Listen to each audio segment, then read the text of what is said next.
बिस्मिल्लाहिर्रहमानिर्रहीम। अस्सलाम वालेकुम वरहमतुल्लाहि वबरकातुहू।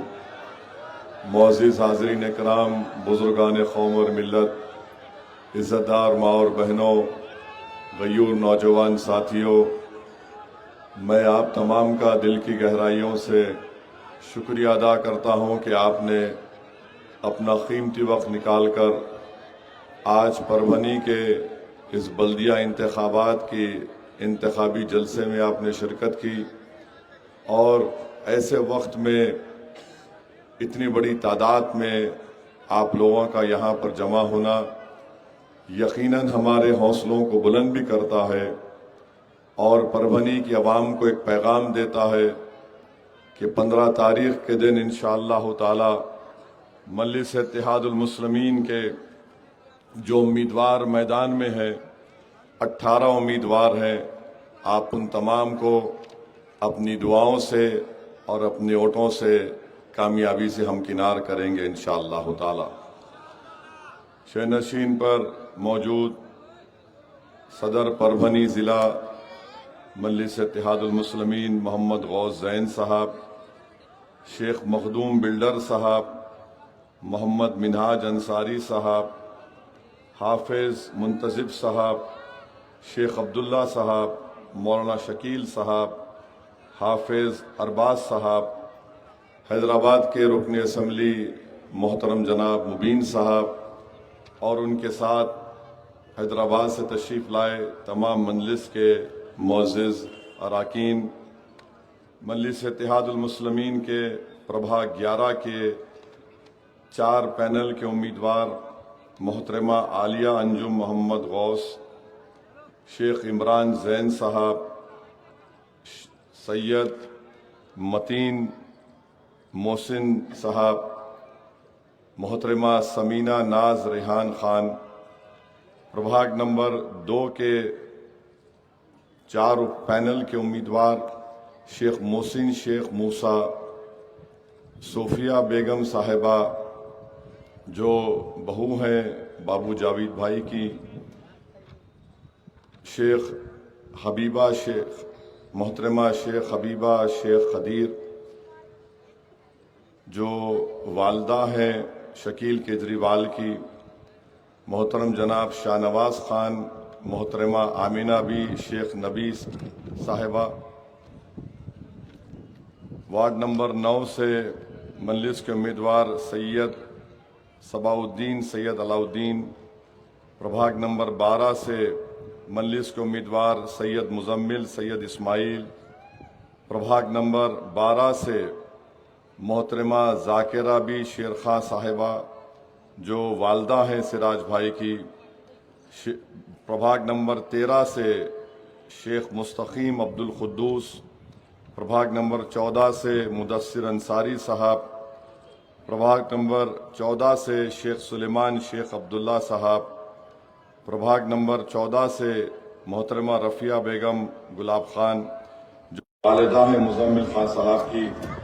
प्रभाग नंबर 16 से मोहतरमा इरफाना बेगम बशीर साहिबा और प्रभाग नंबर 13 से मोहतरमा रेहाना बी कुदरत खान मजलिस के कायदी उम्मीदवार हैं।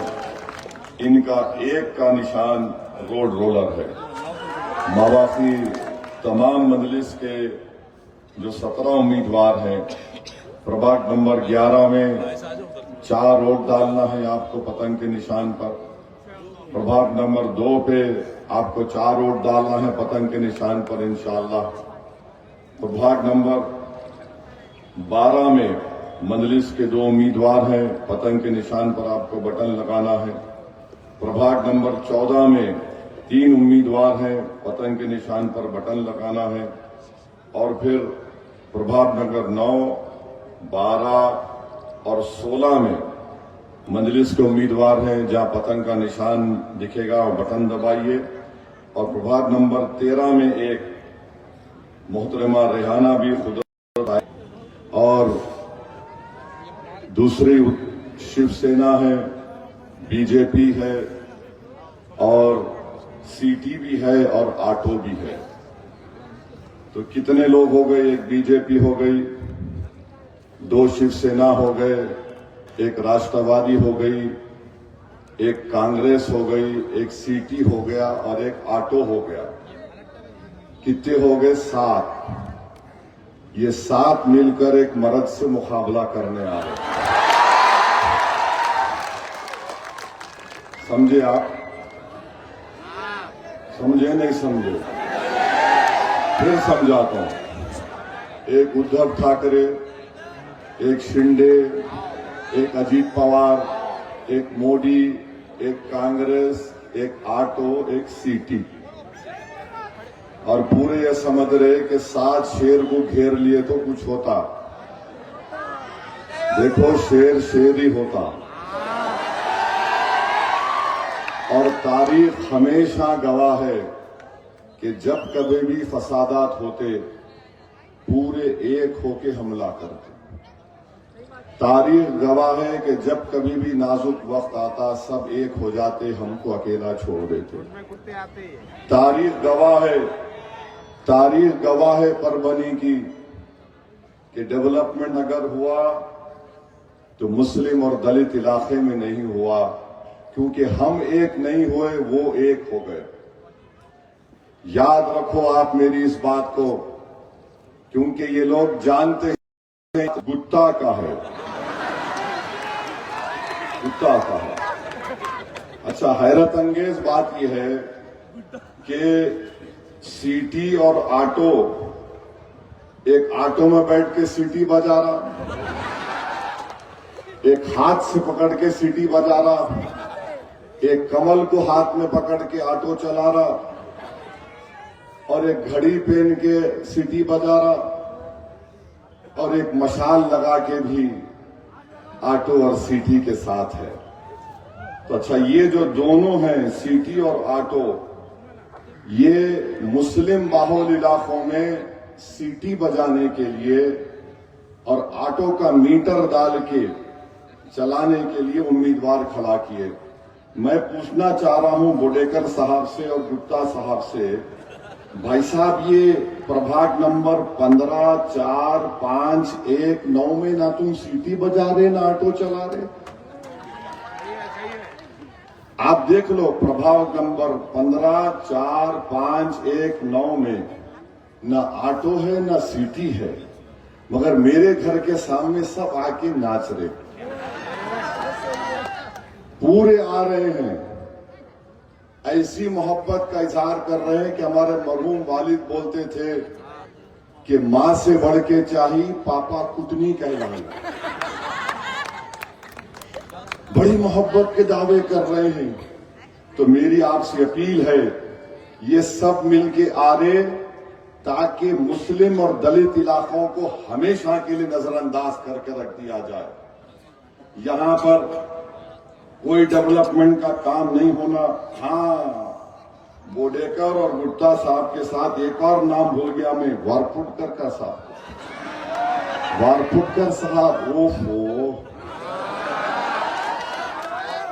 माने ये पेड़ से वो पेड़, वो पेड़ से ये पेड़, जंपिंग में माहिर है।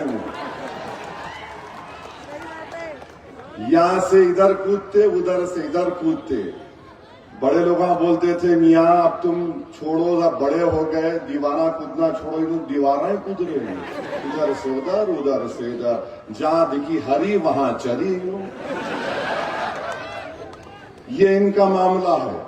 और कांग्रेस पार्टी में अजान हो रही है, ठीक है, अजान।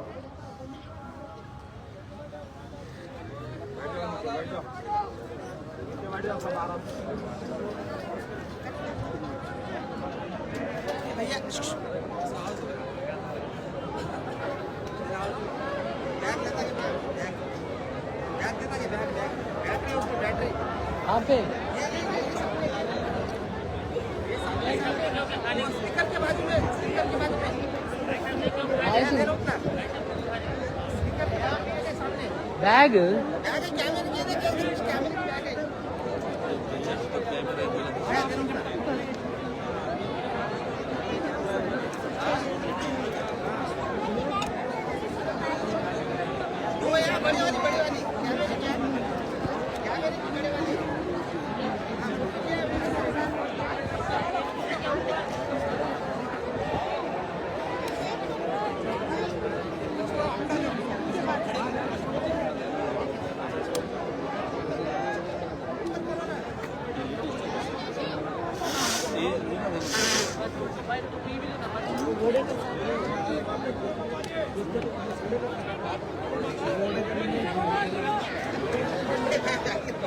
बिस्मिल्लाहिर्रहमानिर्रहीम।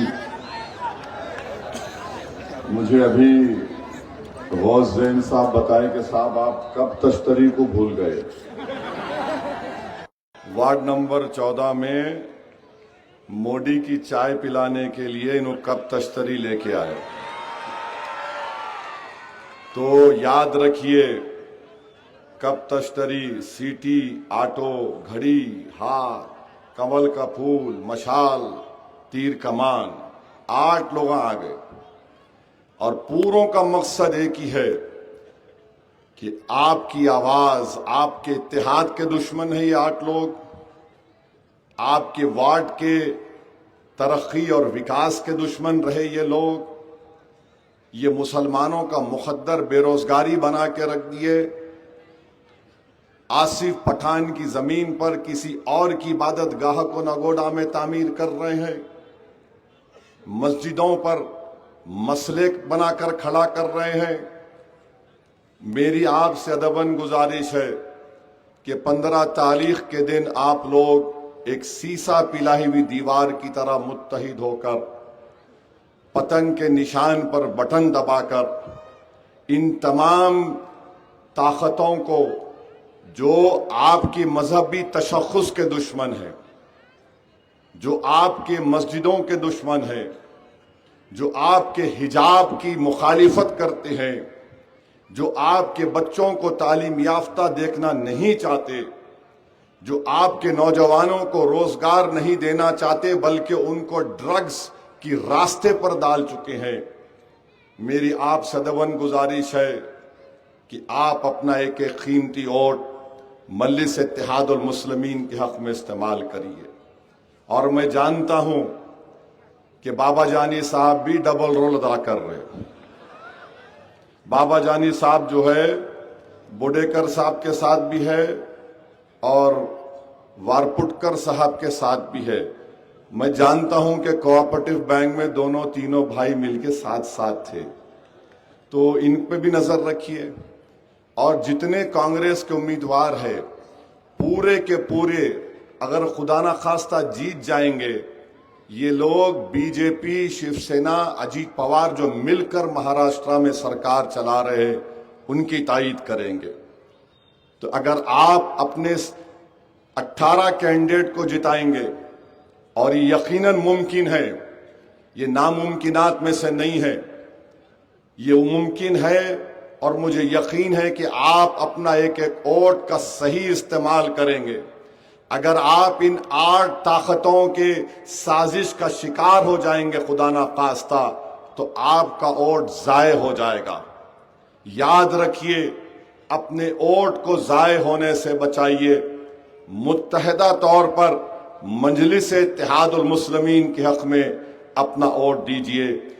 2019 में अली खान टिकट लड़े, इलेक्शन लड़े, गौस जैन साहब को टिकट नहीं मिला।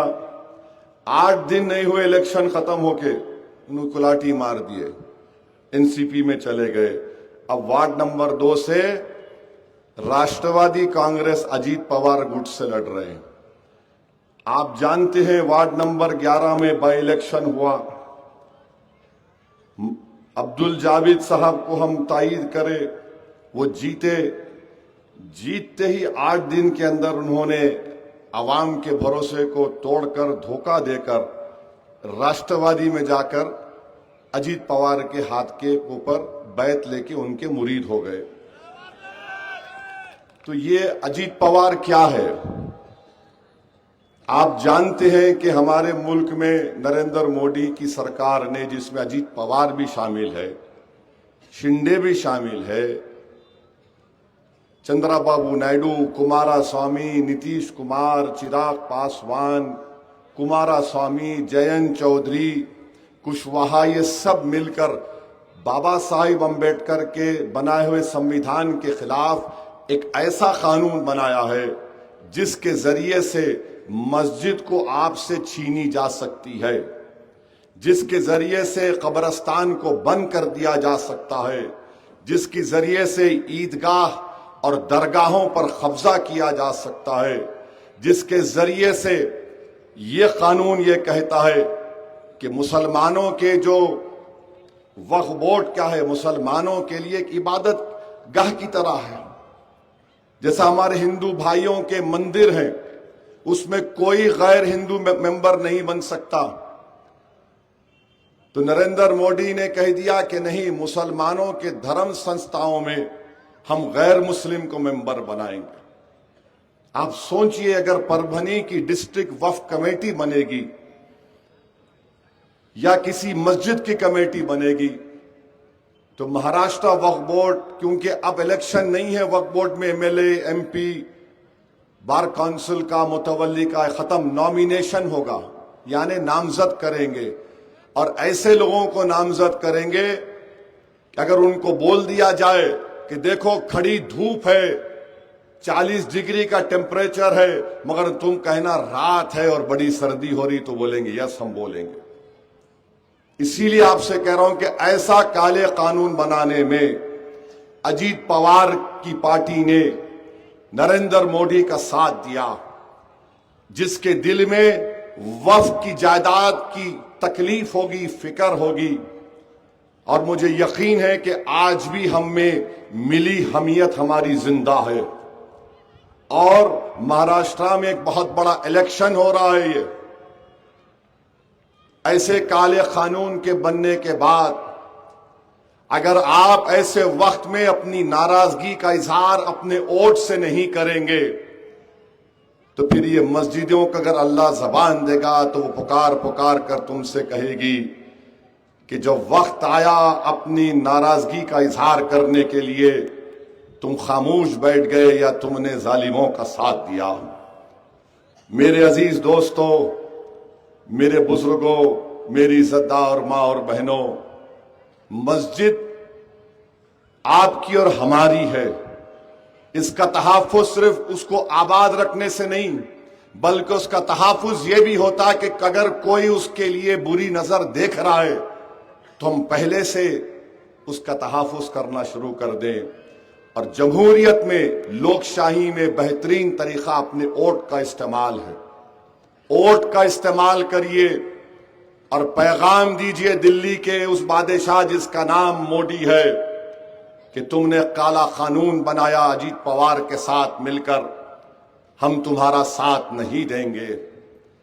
दूसरी तरफ कोई बोलेगा उद्धव ठाकरे है, तो उद्धव ठाकरे ने बहैसियत मुख्यमंत्री महाराष्ट्र के विधानसभा में खड़े होकर कहा था कि मुझे फख्र है कि मेरी पार्टी ने बाबरी मस्जिद को शहीद किया था। ये आप पर छोड़ता हूं, जो जो सच है बयान कर रहा हूं।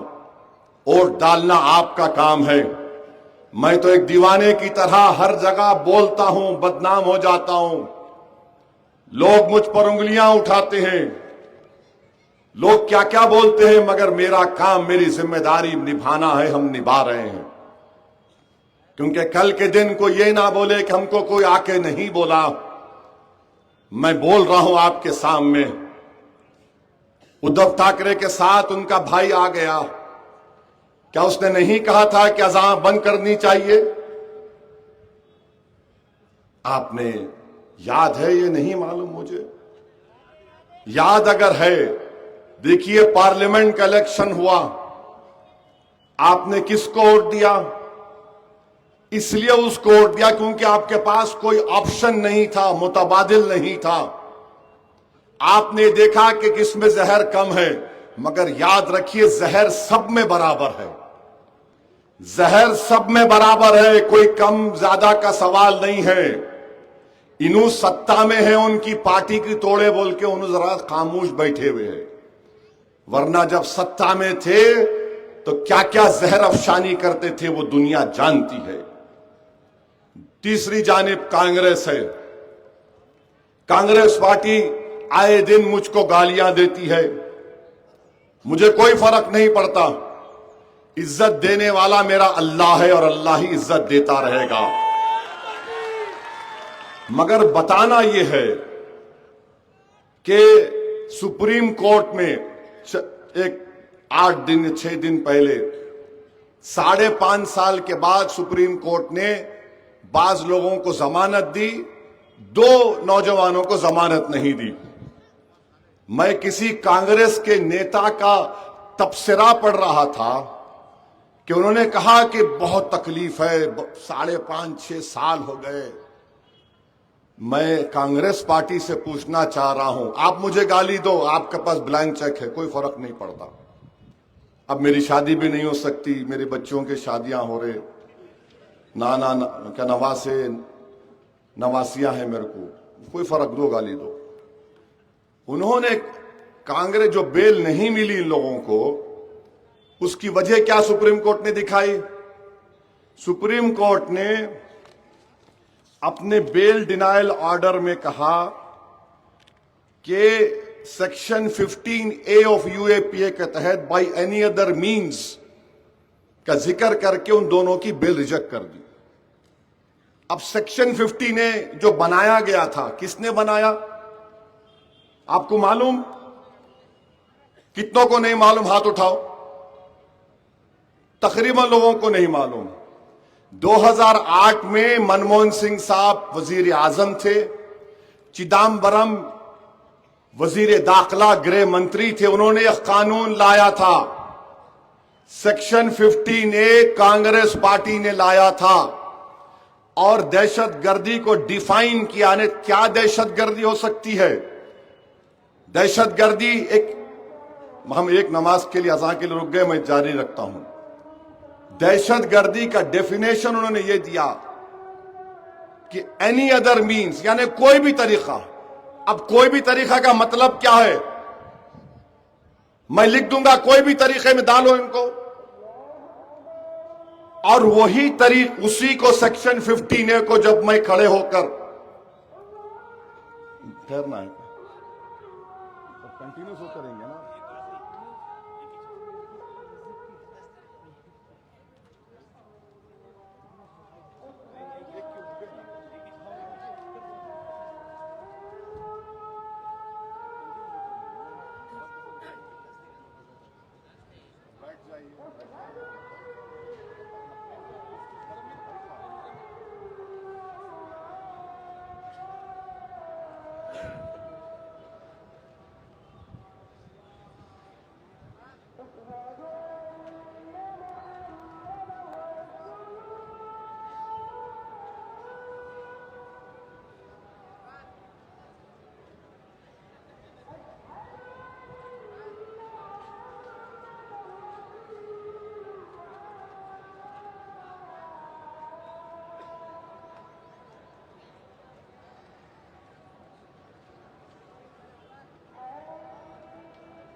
तो मैं आपसे जिक्र कर रहा था, ये कानून को कांग्रेस पार्टी ने पार्लियामेंट में 2008 में बनवाया और मैं एमपी था। मेरी तकरीर पार्लियामेंट के वेबसाइट पर है, यूट्यूब पर है।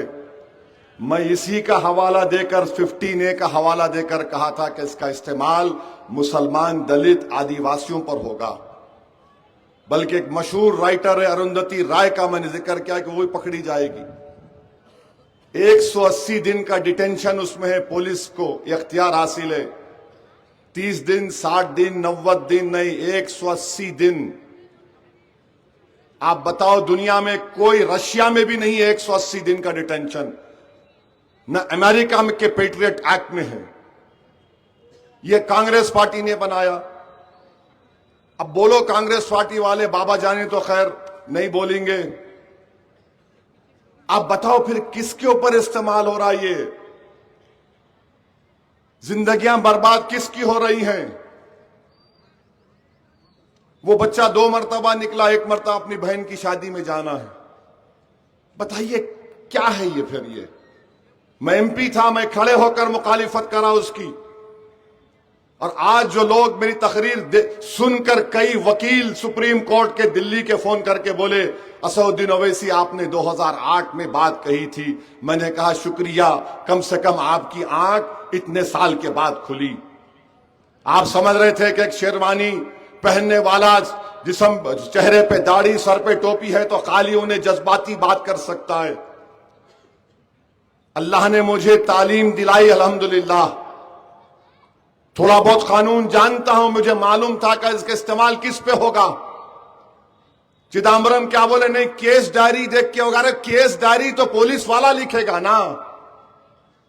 और एक सर्वे हुआ था CSDS का, दिल्ली में एक NGO है, उन्होंने कहा था कि 80% से ज्यादा पुलिस वाले ये सोचकर इन्वेस्टिगेशन करते कि मुसलमान है तो बराबर करा होगा, और यही नुकसान हो रहा हमको।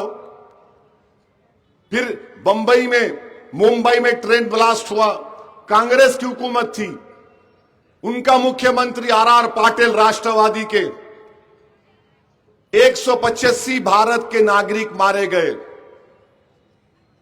11 मुसलमानों को पकड़ा गया, 19 साल जेल में थे। 19 साल। 9-10 महीने पहले बॉम्बे हाईकोर्ट ने कहा कि वो बेकसूर हैं।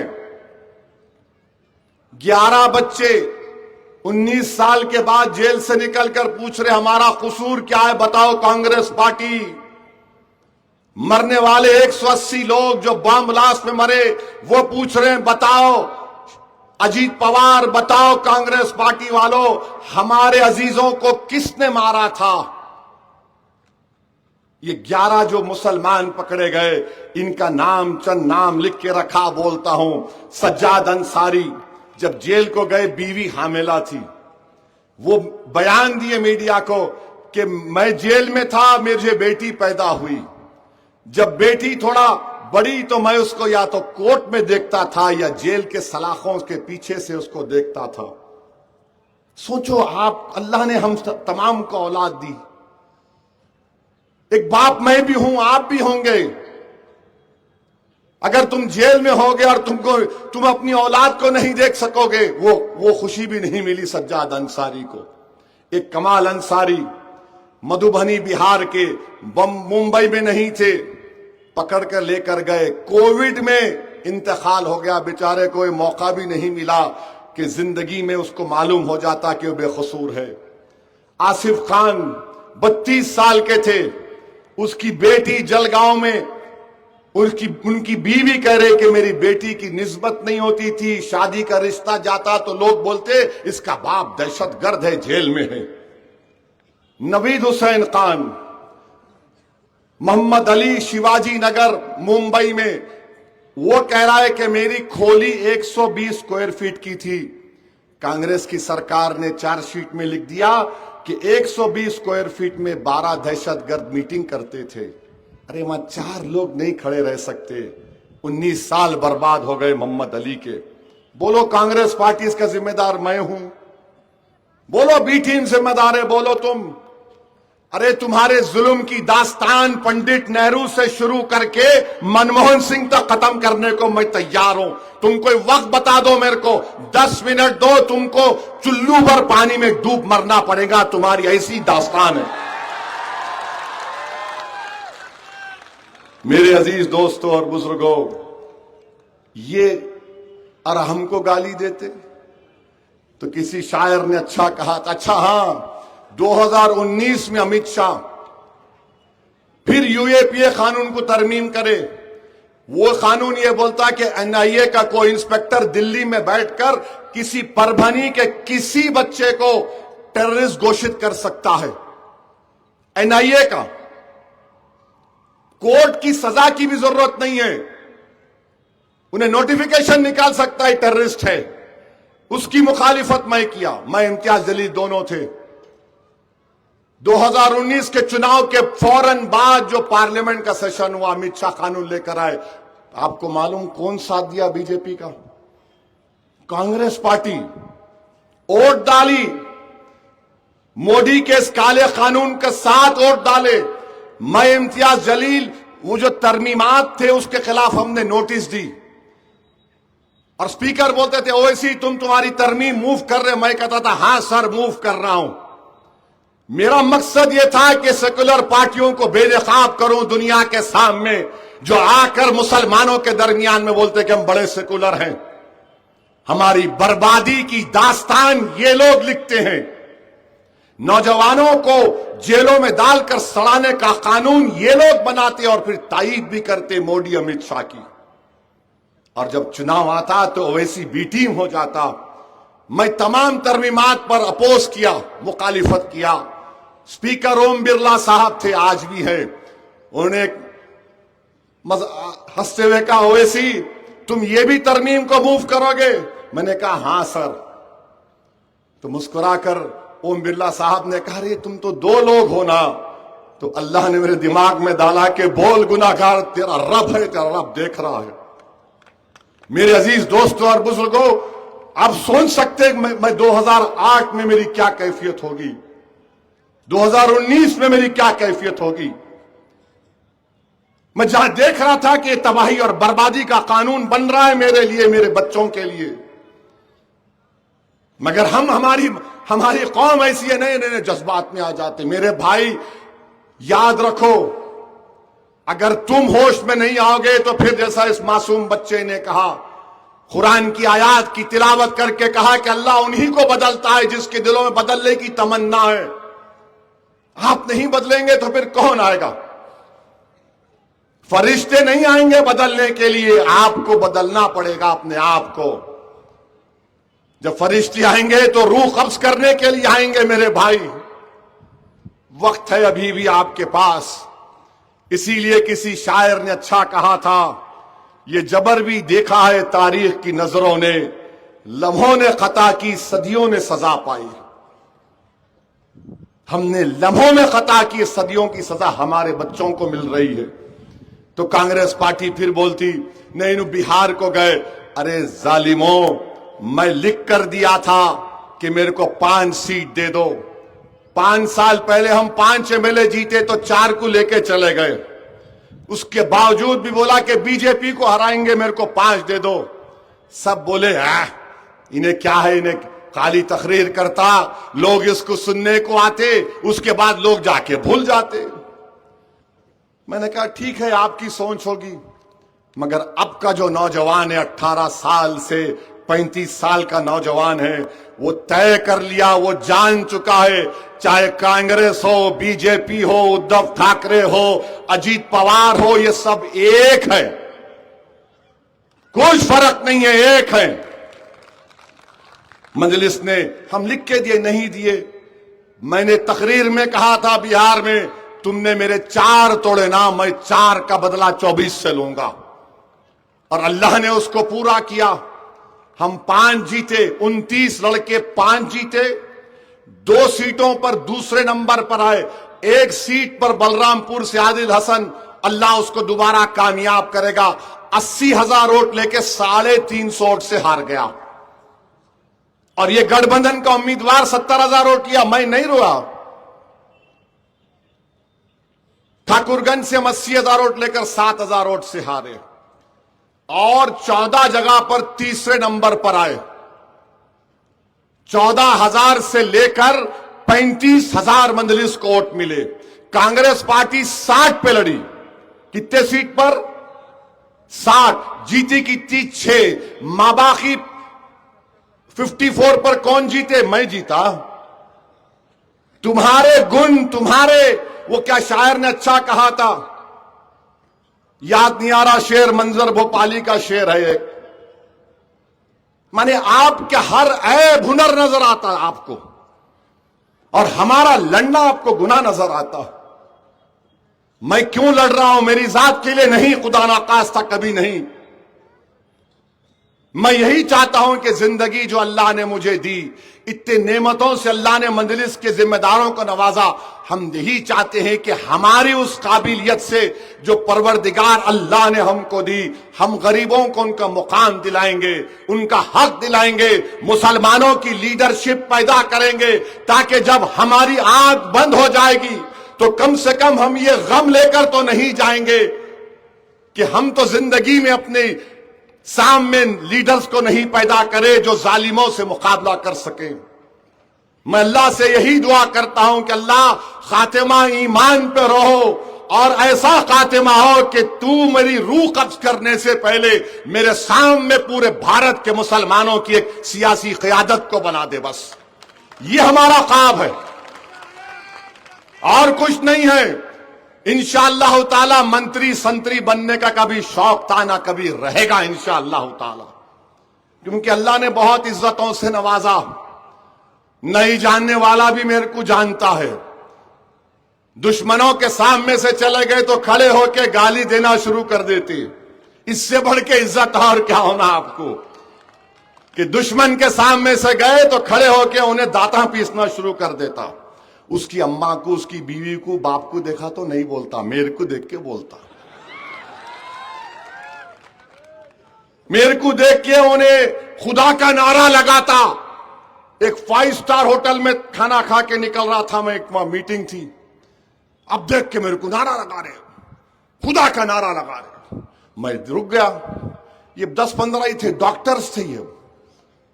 वो जिंदाबाद। मैं मुस्कुरा रहा था। बोले तुम मुस्कुरा रहे? मिला हाउ। बोले हाउ क्या है? मिला हैदराबाद का दखनी स्टाइल है यस बोलने का, ओके बोलने। बोले क्या मतलब? मिला बाबू इससे बड़ी खुशी क्या होंगी कि तुम दूल्हे भाई को देख के खुदा का नारा लगा रहे। बोले यार तेरी जबान है या तलवार है? मिला फिर हाथ मिला, हाथ मिला लिए। बोले नंबर दोगे? मिला नंबर लो। बोले फिर देख के नारा लगाएंगे? अब नहीं। आप देखो क्या हो रहा है तमाशा देश में। इलेक्शन लड़ना तो गुनाह है कांग्रेस पार्टी की नजर में, क्योंकि वो ही हरा सकते। अरे 3 मर्तबा मोदी देश का प्रधानमंत्री बना तो क्या मुसलमान जिम्मेदार है? मैं आपसे एक सवाल कर रहा हूं। 2014, 2019, 2024 के पार्लियामेंट के इलेक्शन में आपने बीजेपी को वोट दिया क्या? कितने नहीं दिए? हाथ उठाओ। मोदी कैसे बना फिर वोट? कैसा बना? मैं बोला आपको, मेरे पास कोई फरिश्ते तो नहीं है, ना मौकिल है ऐसा पढ़ के करे ऐसा। अरे तुम नहीं हरा सक रहे, तुम उसको हरा नहीं सक रहे। नहीं हो वैसी बोलो, मेरे क्या करने का है? बोलो अगर तुम्हारे दिल की भड़ास निकलती मेरा नाम लेने से, और बोलो। तुम्हारे को अपनी बीवी को देख के सुकून नहीं मिल रहा, मगर मेरे को बोल के सुकून मिल रहा, बहुत अच्छा है। तुम्हारे घर में मां बाप को देख के दिल को सुकून नहीं मिल रहा, मगर मेरे को गाली दे के मिल रहा, बहुत अच्छा है। मेरे को कोई फर्क नहीं। मेरे कोई कपड़े पे आ गया बेचारा मेरे। नहीं ये क्या है, नाथूराम गोडसे भी टुई था। नाथूराम गोडसे टुई था, समझो बात को। नहीं बोल सकते यहां पे, समझे नहीं समझे? तो उसको भी कपड़ों को देखने का शौक था। ये उनकी औलाद है, ये उनकी सोच इसमें आ गई। और जो लोग अपने मां बाप को घर में लड़ता हुआ देखते, वो औलाद गालीज देती, तो ये बेचारा उसका बचपना कैसा गुजरा नहीं मालूम, क्या क्या हुआ नहीं मालूम उस पे। तो मेरे अजीज दोस्तों और बुजुर्गों, मैं आपसे अपील कर रहा हूं, और परभनी की बहुत सी जनता हैदराबाद में अपने रोजगार के सिलसिले में रहती है, मैं उनसे और उनके अफराद खानदान से कहना चाह रहा हूं, दारुसलाम के दरवाजे 24 घंटे आपके लिए खुले थे और खुले रहेंगे हमेशा। आप कभी भी आ सकते हमारे पास। हैदराबाद आपका है और हैदराबाद आपका हिस्सा रहेगा। और फिर मेरे अजीज दोस्तों और बुजुर्गों, हम हजरत पुलिस से पूछना चाह रहे हैं, ये हमारे जो बंडी पे लोग, गरीब लोग कारोबार करके दिन को 200 रुपए 100 रुपए कमाते, उनको हो बिल्कुल। अच्छा भाई, ये बसमत रोड, शिवाजी नगर, कल्याण नगर में बंडी लगाए तो क्या कोई शहरियत का सबूत देना पड़ेगा? गरीब है, पेट भर नहीं। सुनो, ठहरो, हम ये यहां के आमदार खासदार बीजेपी के और सेना के लोगों को बोल रहे, भारत की सरकार का पार्लियामेंट का कानून है नेशनल हॉकर्स एक्ट, वो ये कहता है कि फुटपाथ पर बैठकर कारोबार किया जा सकता है, चाहे बैठकर या बंडी पर। पार्लियामेंट का कानून है, तुम कैसा रोकते जी? तुम तो रोजगार नहीं दे रहे, तुम खाली बोल रहे चाय पियो चाय पियो चाय पियो। 15 लाख देता हूं, 15 लाख देता हूं, 15 फुकट पैसे नहीं आए उसमें। बेचारा गरीब, धूप है, बारिश है, सर्दी है, फुटपाथ पर रोड पर बैठकर मेवा बेचता है, प्याज बेचता है। आप उसके दुश्मन।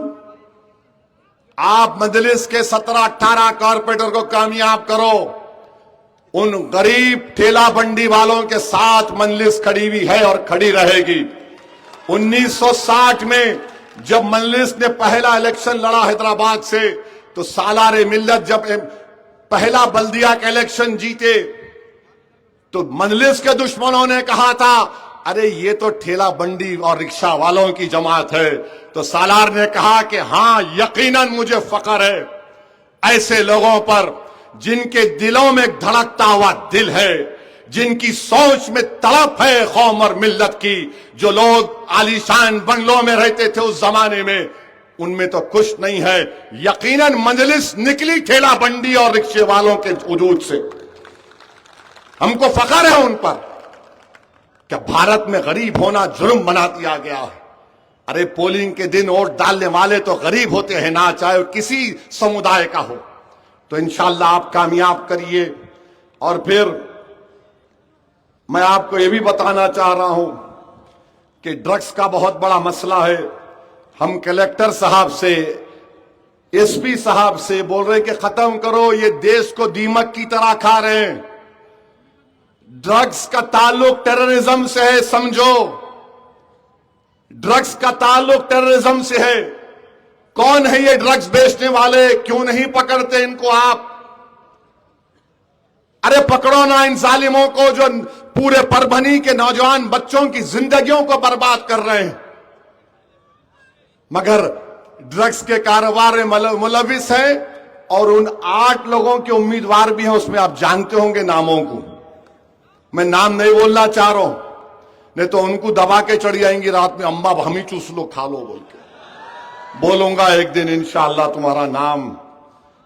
और फिर जो यहां के खासदार साहब है, सर आप वफ की जमीन पर काबिज है, ईदगाह की बाजू की। हमारे वोट से आप जीते तो छोड़ दो ना उसको, आप छोड़ दो उसको। अरे दबा के थाली बजाओ, डर रहे कहीं को जी? हाँ, मैं बोला आफत मेरे पे आएंगी, थाली मारने वालों को नहीं आती, मगर तुम थाली बजाने वाले नहीं हो, तुम नारे तकबीर बोलने वाले हो। नारे तकबीर। हाँ, सुन लिए एमपी साहब। और म्युनिसिपल कॉरपोरेशन के बेचारे मुलाजिमीन को 6 महीने से तनख्वाह नहीं आई। ये कई की ट्रिपल इंजन की सरकार है, बेचारे गरीब है, तनख्वाह नहीं है उनको, मगर बराबर रिश्वतखोरी का बाजार आम है।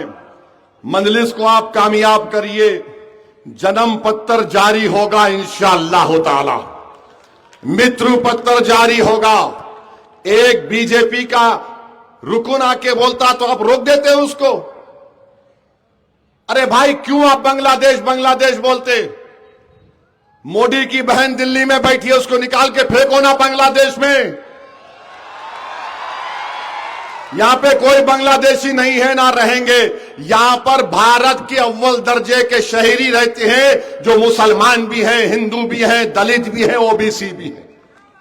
मगर इनको खाली दूरबीन लगा के अच्छा, बांग्लादेशी बोले तो योगी बाबा। उन्होंने एक नया तरीका निकाले बांग्लादेशी को तलाश करने का।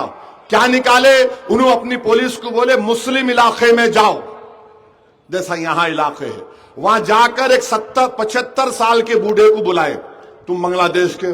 उन्हें बोला नहीं भाई, मैं बिहार का अररिया का हूं, 22-25 साल से यहां पर कारोबार करता हूं। नहीं नहीं, तू बांग्लादेश? अरे नहीं हूं मैं। तो पुलिस वाले बोले बाबा ने हमको आइडिया दिया। उन्हें बोला ये क्या आइडिया दिया? पलटा दी। पीठ पे उस पुलिस वाले ने अपना फोन रख दिया और फोन रख के बोल रहा, देखो फोन बोलेगा तो बांग्लादेशी या भारत का है। क्या साइंटिस्ट है बाबा भी। हम समझे सर पे बाल नहीं है, मगर माशाल्लाह ओफो